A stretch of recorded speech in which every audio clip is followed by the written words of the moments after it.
responsable de mon point de vue, ni de celui du groupe Gironde Avenir en ce qui concerne ses objectifs, son rattachement à des politiques réglementaires et même la territorialisation des actions. Simplement, il y a une inquiétude de la part d'un certain nombre de territoires, et notamment le territoire dont nous sommes les élus en coteau de Dordogne, celui de Castillon-Pujol, par rapport au classement qui est un classement dit en veille préventive, qui nécessitait de nous rassurer. D'abord, parce que de notre point de vue, les indicateurs sont suffisamment significatifs pour que ce travail de veille soit déjà nourri et largement nourri en ce qui concerne les constats. Et puis 2017-2022, nous avions peur, en tout cas nous redoutions, de devoir attendre la fin de la réalisation du schéma 2022.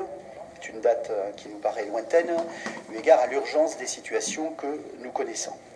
Alors dans ce schéma départemental, parce que la loi faisait sens sur cette question, il y a objectivement un renforcement de la prévention spécialisée en secteur rural, ça c'est un choix, mais aussi sur les quartiers prioritaires retenus dans le cadre de la politique de la ville.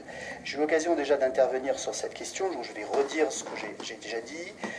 On est bien dans le cadre de quartiers qui ont été arrêtés par l'État avec un critère unique dit de pauvreté, 11 250 € de revenus médians, moins de 11 250 € de revenus médians pour plus de 50% de la population, avec une méthode dite du carroyage, 200 mètres par 200 mètres, qui était censée donner une lecture assez fine finalement des phénomènes de pauvreté de terrain. Tout serait parfait si l'État n'avait rajouté à ces critères initiaux un critère qui disqualifie de fait un certain nombre de secteurs ruraux qui sont en plus grande difficulté encore que ceux qui ont été retenus, je tiens à le dire parce que c'est quand même un phénomène important, qui était la notion d'aire urbaine et qui donc de fait a disqualifié un certain nombre de territoires. Il y a donc aujourd'hui deux formes de pauvreté. Une pauvreté prise en compte dans le cadre de la quartier prioritaire de la politique de la ville et une pauvreté parfois beaucoup plus importante située en secteur rural, dans cette France dite périphérique qui aujourd'hui n'est pas prise en compte par les politiques publiques. Deuxième élément que je signale parce que je crois que c'est important puisque le département est une institution qui tend à la solidarité humaine et territoriale. Le fléchage des politiques de la ville aboutit aujourd'hui à la superposition d'un certain nombre de dispositifs.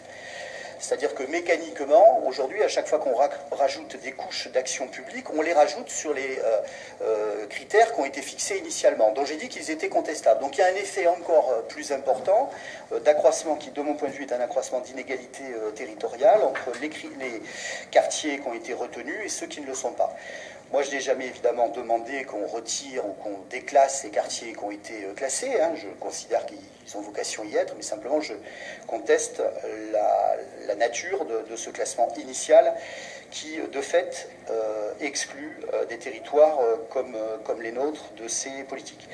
J'ai bien entendu aussi, Monsieur le Président, dans votre réponse, que la prévention spécialisée n'est pas réductible à la prévention de la délinquance. J'avais attiré votre attention initialement sur le fait que Castillon-la-Bataille, le territoire donc, que je représente, est un territoire qui aujourd'hui est le seul, à travers le plan de prévention spécialisé, qui est situé en zone de sécurité prioritaire et qui ne sera couvert par aucun dispositif de prévention spécialisé. J'ai superposé les deux cartes pour le constater. Tout ça pour dire que nous voterons ce plan, mais je voulais attirer votre attention sur les difficultés de terrain bien réelles. Je sais que vous les prenez en compte.